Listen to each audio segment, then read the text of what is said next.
November 14th, 1943. A thin veil of morning fog clung to the corrugated roof of the Luftwaffe test hangar as a German pilot stepped into the dim light inside.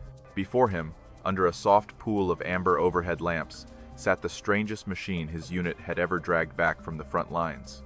A captured P-51 Mustang, its natural metal skin polished clean, its tail repainted in bright yellow, and its wings marked with stark black Balkenkreuz.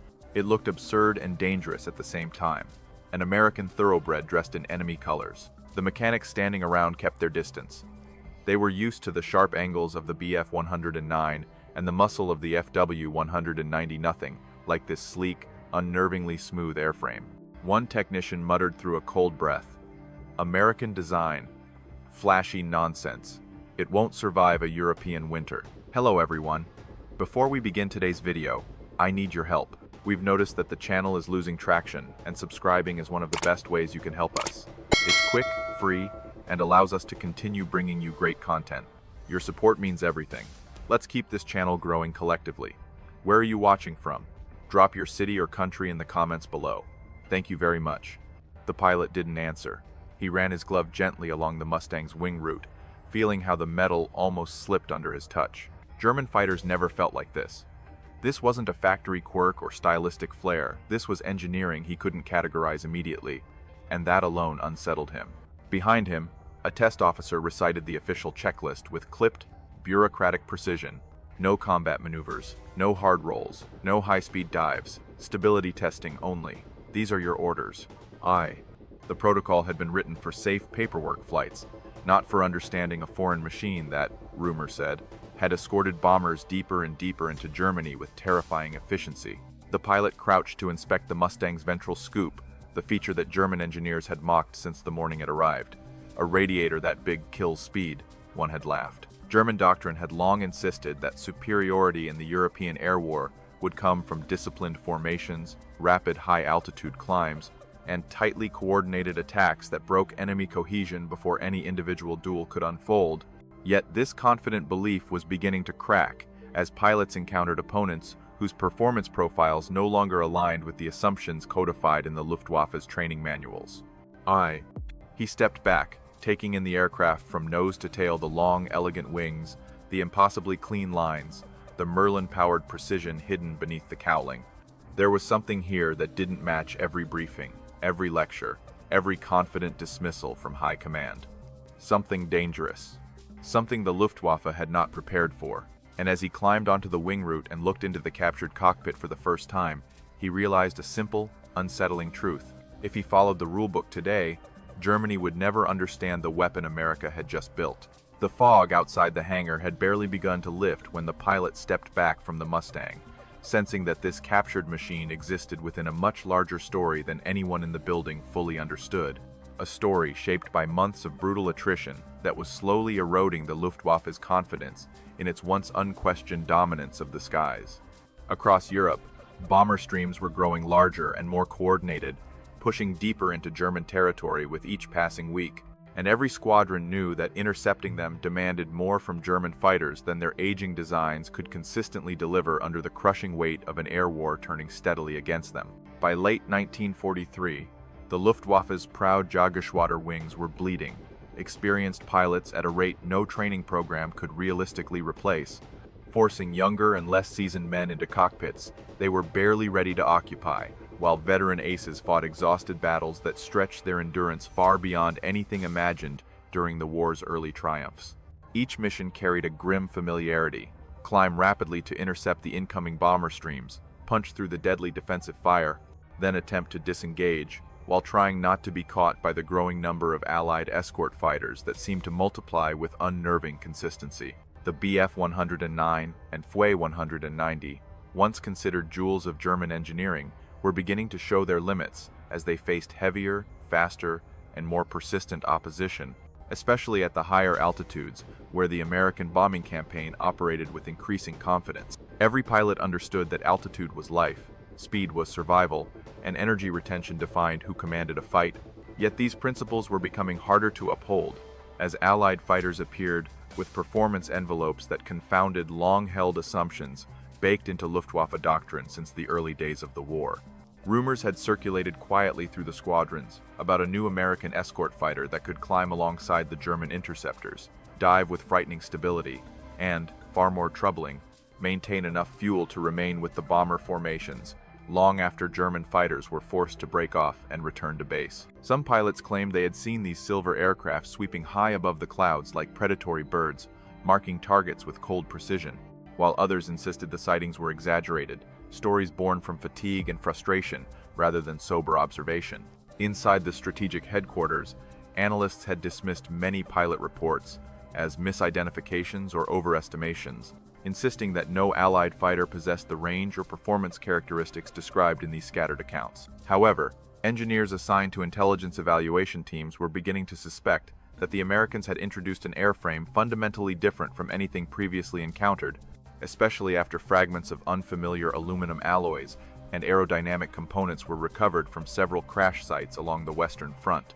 As the pilot stood quietly beside the captured Mustang, he felt the weight of these mounting doubts pressing against the rigid structure of the official doctrine he had been trained to follow. The deeper he studied the aircraft's surfaces, proportions, and construction details, the more he recognized that this machine represented a deliberate challenge to the Luftwaffe's understanding of air combat mechanics, as well as the broader strategic balance unfolding across Europe. It was not merely an enemy fighter, it was a signal that the air war was evolving in ways his superiors were reluctant to acknowledge. Behind the hangar doors, rows of German interceptors waited in cold silence, their silhouettes sharp against the dull morning light, yet they now seemed strangely vulnerable beside the sleek captured aircraft that bore their markings but not their limitation. The pilot realized that this test flight would not simply evaluate an unfamiliar design. It would reveal whether the Luftwaffe still understood the future of aerial warfare, or whether it was quietly being overtaken by a rival that had built something Germany no longer had the time or resources to match. German doctrine had long insisted that superiority in the European air war would come from disciplined formations, rapid high-altitude climbs, and tightly coordinated attacks that broke enemy cohesion before any individual duel could unfold. Yet this confident belief was beginning to crack as pilots encountered opponents whose performance profiles no longer aligned with the assumptions codified in the Luftwaffe's training manuals. The official guidance, shaped during the early Blitz victories, argued that no Allied fighter possessed the acceleration, climb rate, or sustained energy characteristics necessary to challenge a well-flown Bf-109 or Fu-190, a claim repeated so often that it had hardened into dogma rather than remained a technical assessment open to revision. However, the pilot standing beside the captured Mustang knew that the battlefield rarely respected doctrine, especially when doctrine clung stubbornly to outdated victories rather than evolving alongside new enemy capabilities. German engineers continued to emphasize short-range interception and high-performance engagements within tightly defined combat zones, assuming the enemy's lack of range would prevent any meaningful challenge to the Luftwaffe's deeper defensive belts. But those assumptions were becoming dangerously obsolete as American industrial capacity poured seemingly endless resources into aircraft that could reach farther, hit harder, and stay aloft longer than anyone in Berlin initially believed possible. Even more troubling was the Luftwaffe's persistent refusal to acknowledge the mounting pilot reports, describing Allied fighters that did not bleed energy in turns the way earlier models had, nor did they falter at high altitudes where German aircraft traditionally held the advantage. Each report was tucked into an administrative drawer under the convenient label of pilot misinterpretation, a phrase that quietly dismissed the possibility that Germany's enemies had mastered aerodynamic techniques the Reich had, once considered impossible to implement on mass-produced aircraft. Inside the technical offices, designers continued refining incremental improvements to the Bf-109 and FW-190 platforms, focusing on engine upgrades and temporary field modifications, rather than confronting the deeper issue that these aircraft were approaching the limits of their aerodynamic architecture, and stay aloft longer than anyone in Berlin initially believed possible. Even more troubling was the Luftwaffe's persistent refusal to acknowledge the mounting pilot reports, describing Allied fighters that did not bleed energy in turns the way earlier models had, nor did they falter at high altitudes where German aircraft traditionally held the advantage. The Luftwaffe's leadership chose to believe that superior training would compensate for structural disadvantages, even though the rapid loss of veteran pilots made such faith increasingly unrealistic. New recruits were trained on older assumptions, fed older diagrams, and given older interpretations of what the enemy could and could not do, leaving them ill-prepared for a sky that was evolving faster than their curriculum. The pilots sensed that this machine's capabilities would not emerge during passive stability tests, but only through real maneuvering that pushed its airframe into the envelope, where German aircraft often struggled against well-flown, Allied opponents.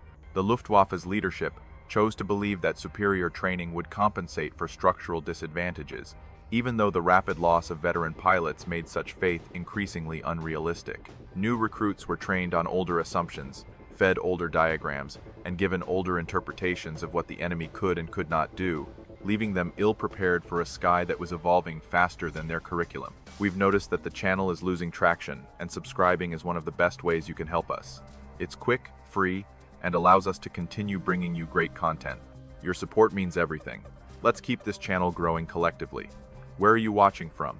Drop your city or country in the comments below. Thank you very much. The pilot didn't answer. He ran his glove gently along the Mustang's wing root, feeling how the metal almost slipped under his touch. Even the test officers failed to appreciate the implications, believing that a short evaluation flight using conventional metrics would reveal everything worth knowing about the Mustang, unaware that the aircraft's revolutionary strengths only became visible during aggressive, high-stress maneuvers that no German testing checklist currently authorized. The pilot did not need classified memoranda or statistical charts to understand how deeply the Luftwaffe was bleeding, because every squadron he visited carried the unmistakable silence left behind by men who had never returned from missions that once seemed routine and predictable before the tide of the air war began to shift. Each empty bunk, abandoned flight jacket, or half-finished journal told a story far more honest than the official briefings, revealing the slow erosion of experience that no amount of patriotic rhetoric could conceal as younger pilots struggled to fill the widening gaps left by their fallen predecessors. He remembered a veteran named Kruger, a calm and methodical flyer whose steady voice on the radio had once anchored entire formations, yet whose final transmission had been a strained whisper reporting engine vibration moments before his aircraft vanished into a spiraling descent beneath a swarm of escort fighters that nobody on the ground had believed capable of reaching. Such deep positions. Another pilot, barely 20, had returned from a mission trembling so intensely that he could not unfasten his harness, insisting with cracked breath that a silver fighter had stayed glued to his tail through maneuvers that should have broken any Allied aircraft long before the chase concluded. These stories repeated across airfields from Holland to Bavaria, forming a whispered counter-narrative to the optimistic tone of headquarters, which continued asserting that Allied long-range capability remained limited despite overwhelming evidence suggesting the opposite. Ground crews grew accustomed to pushing damaged fighters into the repair lines after every major interception, yet they quietly admitted that the rate of structural failure and combat loss had begun outpacing the Luftwaffe's ability to restore aircraft quickly enough to maintain operational strength. Every fresh crater on a runway or burnt-out fuselage beside a dispersal hut signaled another fragment of a shrinking force that no longer possessed the tactical depth to absorb sustained pressure. The pilot also recalled how bomber close defense patterns had grown increasingly disciplined, with overlapping fields of machine gun fire that punished lone interceptors attempting classic slashing attacks, forcing German fighters to rely on coordinated group maneuvers that became progressively harder to execute as veteran leaders disappeared. Surviving aces described escort fighters diving out of the sun with such precision that entire attack runs collapsed before German aircraft could properly position themselves, leaving interceptors scattered and vulnerable in a sky dominated by opponents who seemed to appear from impossible distances. What troubled him most were the fragments of Allied aircraft recovered from crash sites, because each piece revealed an ascending level of refinement in aerodynamics and materials, suggesting that the enemy continually integrated new innovations faster than German designers could counter them. He remembered handling a warped panel discovered near a ruined railway yard and realizing, with unsettling clarity, that the metal exhibited airflow characteristics inconsistent with any Allied design previously cataloged by intelligence teams. At the time, analysts dismissed the fragment as an anomaly, yet the pilot sensed it belonged to the same family of engineering principles visible on the Mustang resting inside the hangar. Even conversations with surviving bomber crews painted a bleak picture, as many expressed shock at how easily Allied escorts held altitude and speed during prolonged engagements. often reappearing moments after disengagement with seemingly undiminished energy.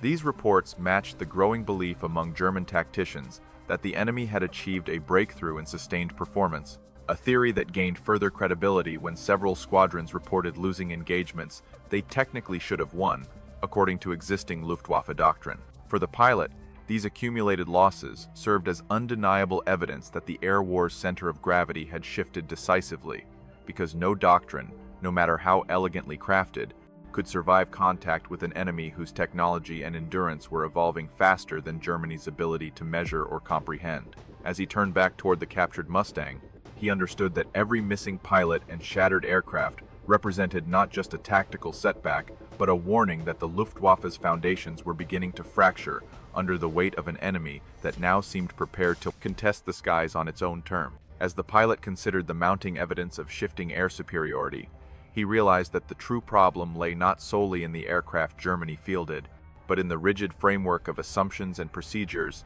that prevented the Luftwaffe from recognizing how quickly the strategic landscape was evolving around them.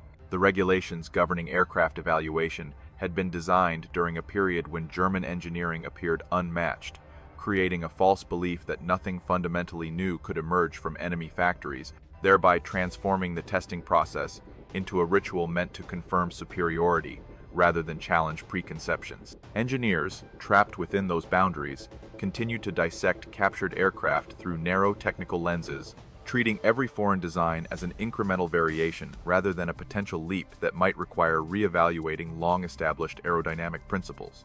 Reports from frontline pilots who described unfamiliar maneuvering characteristics were regularly dismissed as stress-driven exaggerations, because doctrinal thinking insisted that Allied fighters could not possibly possess energy retention or climb performance equal to German machine. This institutional refusal to acknowledge inconvenient data created a dangerous feedback loop where the Luftwaffe increasingly trusted its manuals more than its men, allowing genuine breakthroughs to slip through unnoticed. The pilot had seen this dynamic firsthand during earlier evaluations of Soviet fighters, when German officers initially misjudged the rugged effectiveness of several designs because they did not conform to expectations derived from Western engineering philosophies. That same blind spot now haunted the assessment of American aircraft, especially as newer models appeared with aerodynamic refinements that defied traditional German predictions about drag, lift, and high-altitude capability.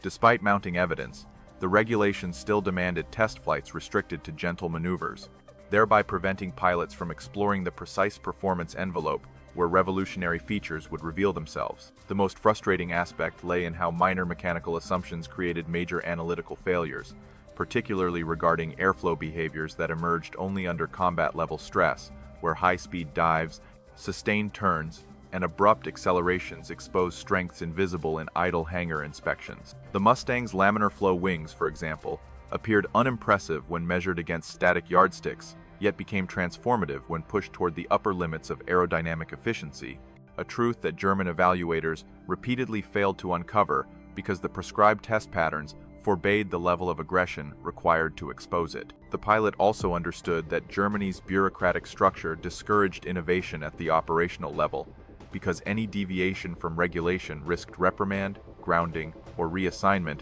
effectively punishing the kind of curiosity required to identify emerging strategic threats. Technical officers were expected to enforce doctrine rather than question it, encouraging compliance over insight, and ensuring that even the most perceptive individuals hesitated before voicing concerns that might challenge assumptions endorsed by senior leadership. This culture created an environment where truth could be recognized privately, yet never acknowledged officially, allowing critical vulnerabilities to harden into structural weaknesses. What disturbed the pilot most was the growing realization that the Mustang represented far more than an opposing aircraft. It embodied an engineering philosophy unrestrained by the limitations Germany had imposed upon itself, a philosophy that embraced innovation through experimentation rather than validation through procedure. The Americans appeared willing to test ideas at extreme scales, investing in designs that pushed boundaries even when early data seemed uncertain or counterintuitive, a strategy that now yielded an aircraft capable of redefining the balance of the air war. As he studied the Mustang's contours one more time, the pilot understood that the root cause of the Luftwaffe's misjudgment was not a lack of intelligence, skill, or courage, but rather a system that refused to let its people discover uncomfortable truths. The captured fighter waiting silently in the hangar was not merely an enemy machine. It was a mirror reflecting all the flaws Germany had allowed to accumulate through complacency, pride, and procedural rigidity. To understand its secrets, he knew he would have to defy every regulation designed to prevent him from learning what the sky had been trying to tell the Luftwaffe for far too long. The pilot lingered beside the Mustang for several quiet moments, recognizing that the only way to uncover the truth about this machine was to abandon the restrictive framework that had prevented every previous evaluator from seeing what lay hidden within its untested performance envelope. He knew that following the prescribed checklist would produce nothing more than sterile notes confirming the aircraft's stable cruise characteristics, yet revealing absolutely nothing about the deeper aerodynamic potential hinted at by its unusual contours and meticulously crafted surfaces. Protocol existed to create safety and predictability, but in this moment it felt like a cage designed to shield the Luftwaffe from confronting a reality it no longer possessed the luxury to ignore. He climbed onto the wing root with a deliberate calm that masked the tension building in his chest, feeling the cool metal flex subtly under his boots as he approached the open cockpit that seemed to invite him into a different philosophy of flight. Sliding into the seat, he sensed an immediate shift in perspective as the cockpit layout presented a clarity and ergonomic purpose that contrasted sharply with the cramped, angular interiors of the German fighters he knew so well. The visibility through the bubble canopy offered an almost panoramic sweep of the airfield, granting a sense of situational awareness that felt unsettlingly advanced compared to what he considered standard. Ground crew members exchanged uneasy glances while fastening the last latches, clearly aware that the pilot's demeanor suggested intentions far beyond a routine stability check, yet none of them dared to speak openly against a man whose combat reputation anchored the morale of several units. The test officer repeated the official restrictions once more, emphasizing the absolute prohibition against high-stress maneuvers, but the pilot responded only with a brief nod that conveyed acknowledgement without commitment. In his mind, he had already crossed the threshold separating regulated procedure from necessary discovery, accepting whatever consequences might follow. As the engine roared to life, the deep growl of the Merlin felt surprisingly smooth, carrying a balanced hum that suggested extraordinary precision rather than brute mechanical force, and this sonic texture alone hinted at engineering decisions driven by aerodynamic harmony rather than raw horsepower. He advanced the throttle gradually, guiding the Mustang across the airfield with a combination of curiosity and rising determination, aware that every second brought him closer to the moment when he would decide whether to honor protocol or challenge it for the sake of understanding the threat Germany faced. The wheels left the ground with a grace that bordered on disconcerting, because the aircraft climbed as though lifted by an unseen current rather than pushed by a mechanical engine, suggesting an efficiency that defied the assumptions embedded in German training manuals. He retracted the landing gear and noted how little energy the maneuver seemed to cost, signaling that the aircraft maintained momentum far better than any interceptor he had previously flown. Each subtle motion of the control stick translated into crisp yet fluid responses, revealing an underlying aerodynamic precision that grew more intriguing with each passing second. Once he reached a safe altitude, he hesitated only briefly before deciding that the time for cautious observation had ended, and that the Luftwaffe's future could not be protected by timid adherence to outdated instructions. With a controlled breath, he banked the Mustang into a steeper turn than regulations permitted, feeling the aircraft carve through the air with a stability that contradicted every expectation shaped by German doctrine. The wings held their energy without the familiar drag-induced shudder common to many fighters, making the maneuver feel almost effortless despite the significant aerodynamic load imposed upon the airframe. He pushed further, executing a climbing spiral that tested both the engine's power curve and the aircraft's ability to retain speed under sustained vertical demand, and the Mustang responded with a confidence that left him stunned. There was no sluggishness, no hesitation, and no structural protest, only a sense of controlled ascendancy that felt more like gliding upward than forcing a machine to brute its way through thinning air. At that moment, he realized he had crossed an irreversible threshold, because each maneuver exposed capabilities that no German evaluator had ever been permitted to discover. As he leveled out and prepared the next test, the pilot understood that this forbidden flight had already revealed a truth far more important than any regulation could preserve. The Mustang was not simply a captured aircraft. It was a glimpse into an aerodynamic future the Luftwaffe had failed to anticipate. The pilot leveled the Mustang at altitude, feeling the aircraft settle into a smooth, confident glide that suggested an aerodynamic harmony far beyond anything he had experienced in German fighters, and for a long moment he simply let the machine breathe through the thin air, as if revealing its true character without being coaxed. When he nudged the control stick forward and initiated a shallow dive, the Mustang accelerated with astonishing eagerness, gaining speed so rapidly that he wondered whether the engineers who mocked its large radiator had ever understood the principles shaping its airflow.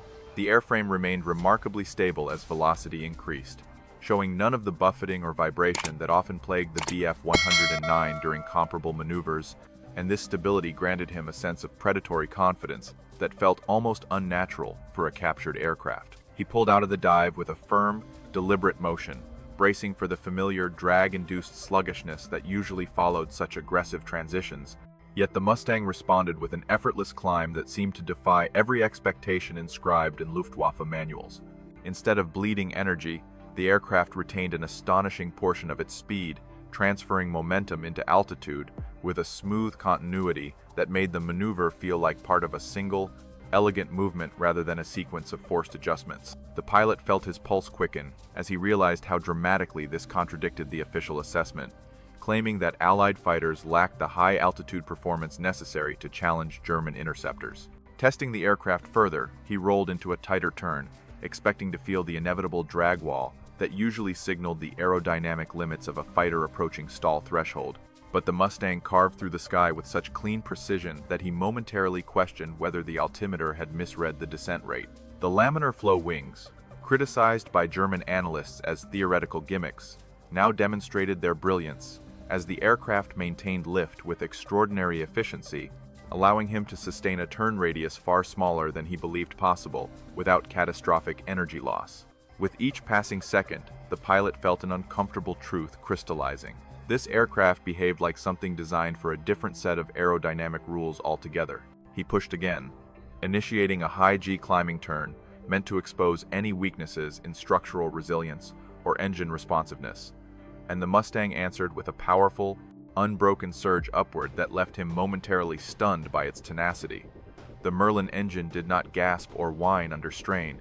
Instead, it delivered a steady, commanding thrust that made the entire airframe feel unified around a single purpose, maintaining superiority through sustained energy dominance. He understood instantly that German fighters, while formidable in skilled hands, would struggle to match this relentless ability to transition between vertical and horizontal maneuvering without sacrificing operational tempo or tactical initiative.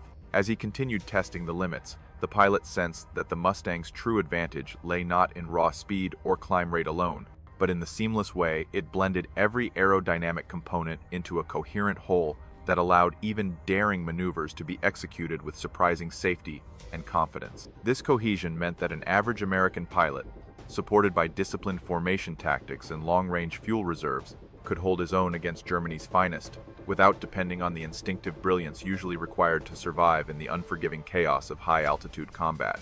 The more he explored the aircraft's capabilities, the more he realized that the Luftwaffe had gravely underestimated how technological refinement could compensate for differences in pilot experience.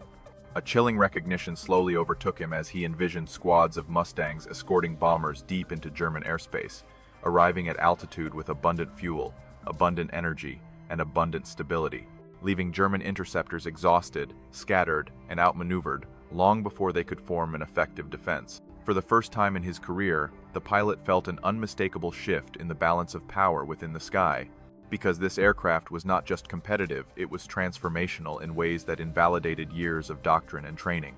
As he steadied the Mustang and gazed across the quiet horizon, he understood with absolute clarity that the air war's outcome was beginning to hinge on innovations his own nation no longer possessed the means to match. As the pilot allowed the Mustang to settle into a steady high-altitude cruise, he felt an urgent need to understand not merely what the aircraft could do, but why it executed every maneuver with a level of confidence that bordered on uncanny, revealing engineering choices that seemed purposefully orchestrated to overcome the very limitations German designers had spent years attempting to solve. He began examining the wing behavior more consciously, noticing how the airflow over the surfaces remained unusually smooth even during steep banking transitions, confirming his suspicion that the laminar flow profile was not a theoretical indulgence, but a practical breakthrough that significantly reduced drag during high-speed operations. The laminar wing, shaped with meticulous precision, allowed the aircraft to maintain airflow separation points far more efficiently than conventional designs, granting the Mustang exceptional energy retention that translated directly into its uncanny ability to shift between attack and evasive maneuvers with minimal performance decay. This characteristic meant that the fighter could preserve valuable momentum during the type of rapid tactical sequences that exhausted German aircraft, allowing pilots to remain aggressive longer without slipping into vulnerable low-energy states that invited fatal counterattacks. The pilot realized that this feature alone fundamentally challenged the Luftwaffe's long-standing belief that no Allied fighter could sustain dynamic engagements at altitude without significant speed loss. He then considered the engine's behavior, recalling how the Merlin responded smoothly under high load without the familiar strain exhibited by many German power plants when operating near their thermal limits. The supercharger's two-stage configuration created a consistent power curve across varying altitudes, giving the Mustang a stable thrust profile that compensated for the thinning atmosphere in ways German engineers had insisted were impossible to achieve without sacrificing structural efficiency. This stability allowed the aircraft to perform complex vertical maneuvers at altitudes where German fighters often began to lose responsiveness, effectively granting the American machine a domain of control that extended deeper into the high-altitude envelope. What struck him next was the radiator system, which had been ridiculed by German technicians, who claimed such a large scoop would inevitably create drag and compromise speed. Yet during the dive and climb tests, he sensed no such penalty, prompting him to consider that the Meredith effect, long dismissed as a theoretical curiosity, might actually be contributing measurable thrust by channeling heated air through the radiator ducting. If this effect was indeed active, then the Mustang was not merely compensating for cooling drag but converting waste heat into aerodynamic advantage, something German evaluators had never seriously contemplated due to entrenched skepticism regarding Allied engineering creativity. Even the aircraft's structural balance revealed deeper insights, because the Mustang's fuselage offered a level of stability that allowed it to absorb aerodynamic stress without creating excessive pilot workload, thereby reducing fatigue and enabling more precise control during extended missions. This refinement indicated a design philosophy centered on harmonizing aerodynamic forces rather than overpowering them, marking a stark contrast to the German emphasis on engine dominance and brute mechanical force. The pilot realized that American engineers had approached the problem of aerial combat with a holistic mindset that integrated aerodynamics, power management, fuel capacity, and structural efficiency into a unified system rather than treating each aspect as an isolated challenge.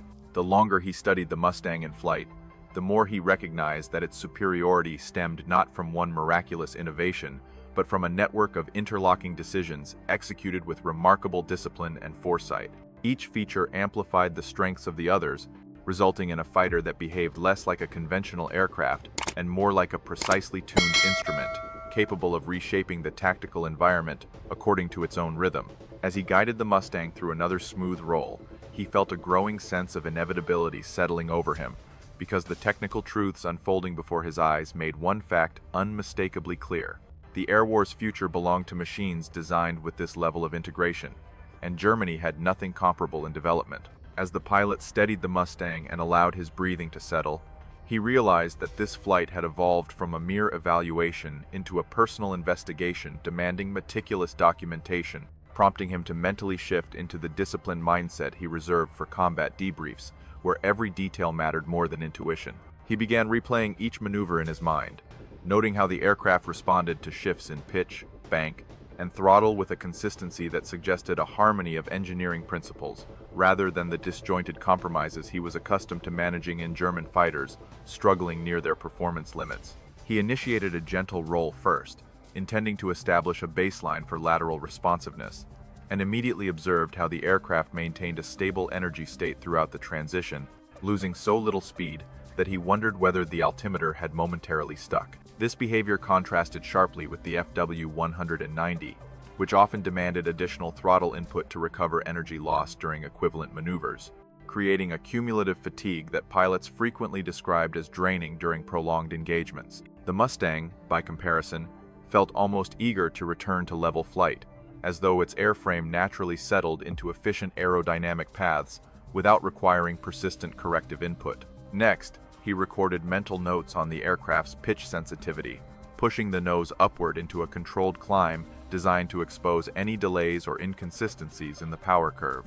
The Merlin responded with such steady thrust that the pilot found himself adjusting his expectations multiple times, realizing that the aircraft's vertical authority extended far higher into the altitude spectrum than German doctrine had ever acknowledged in its assessments of Allied fighters. Even when he increased the angle of climb beyond what regulations permitted, the Mustang maintained a disciplined ascent, demonstrating a margin of performance that German interceptors could match only under ideal conditions with expert pilots at the controls. He then executed a series of brake turns intended to test the aircraft's ability to retain energy while presenting sharp directional changes, expecting to observe at least some sacrifice in speed, characteristic of high-load maneuvers. Instead, the Mustang carved through the air with a fluidity that bordered on uncanny, holding its velocity with a tenacity that would have given any pilot an enormous advantage during a dogfight where initiative often hinged on who could transition between vectors without stalling into vulnerability. The airflow across the laminar wings felt almost alive, shaping itself around the aircraft with improbable efficiency that validated every suspicion he had formed earlier about the wing's unique geometry. He ended the sequence with a controlled dive intended to evaluate structural integrity under significant aerodynamic pressure, pushing the aircraft towards speeds that would have introduced uncomfortable buffeting or compressibility issues in many German fighters. Yet the Mustang held firm, slicing downward with such poise that he realized the rumors of American dive superiority had been understated rather than exaggerated. The airframe transmitted a sense of absolute composure, suggesting that the engineers who designed it had not merely pursued speed, but had crafted a machine capable of remaining coherent and responsive, even under the intense stresses of high-velocity engagement. Every maneuver added another layer to his growing conviction that this fighter represented an aerodynamic architecture fundamentally distinct from the evolutionary path taken by German designers, who had optimized for specific phases of combat, rather than designing a platform capable of dominating across multiple tactical domains. The pilot knew his mental notes would later form a damning report if presented honestly, because they described performance characteristics that not only challenged German doctrine, but outright contradicted many of its foundational assumptions regarding energy management and vertical maneuvering. As he leveled the Mustang once more and prepared for the flight's final assessments, he sensed an increasing urgency in documenting the aircraft's capabilities as accurately as possible, aware that each observation offered insight into a future where aerial supremacy would be dictated by machines built not through tradition, but through innovation unbound by institutional pride. And with every passing moment, he felt more certain that the Luftwaffe's future depended on whether his superiors were willing to confront the truth written in the sky around him.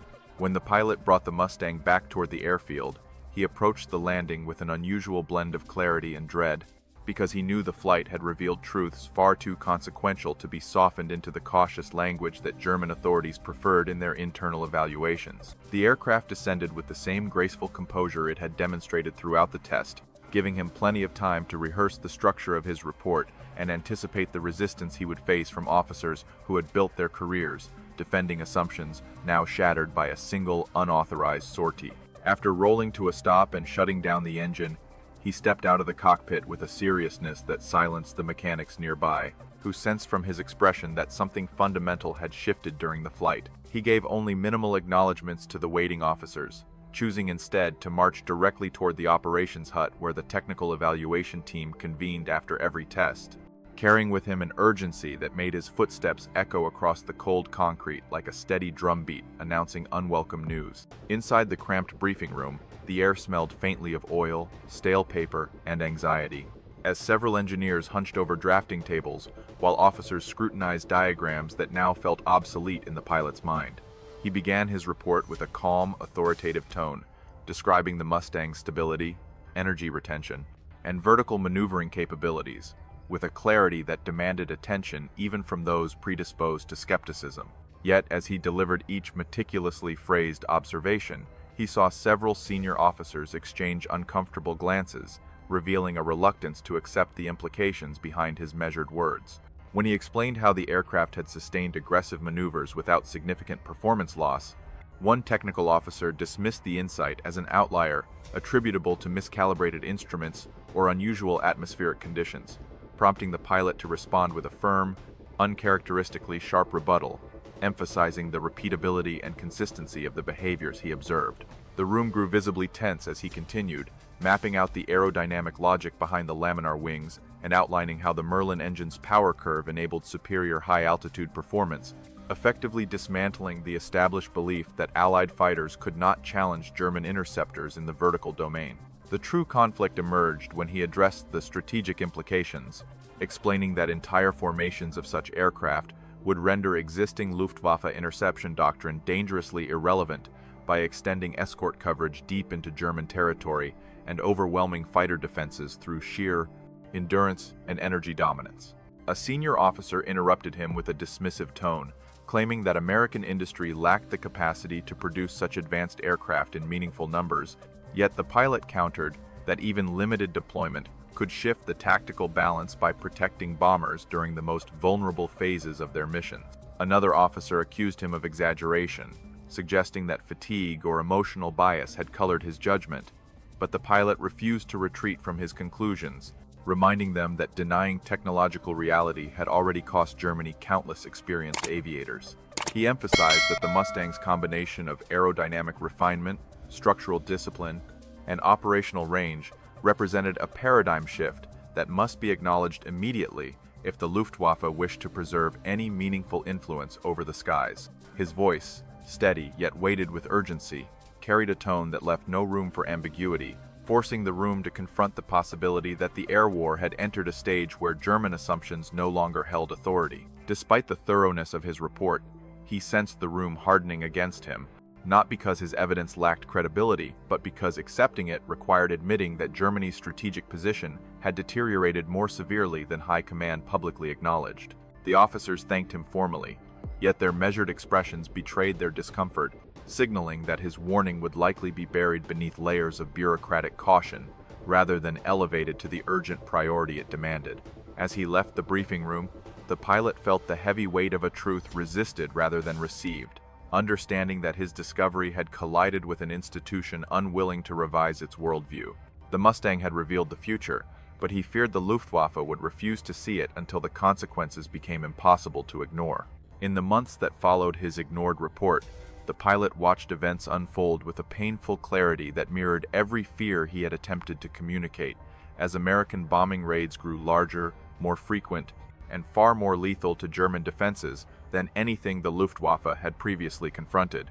The early signs appeared subtly at first, with reconnaissance photographs revealing escort fighters operating at altitudes once believed unreachable by Allied aircraft, lingering near bomber formations, with an endurance that defied the long-held assumption that enemy fighters would inevitably turn back long before reaching deep strategic targets. German analysts initially dismissed these sightings as misidentifications, yet subsequent missions confirmed the unmistakable silhouette of the Mustang circling high above contrails, like a sentinel guarding the approaching bomber streams. During one interception mission, several squadrons reported encountering escort fighters far earlier than predicted, describing how the Mustangs descended from extreme altitude with a calm confidence that unsettled even experienced aces accustomed to dictating the tempo of engagement.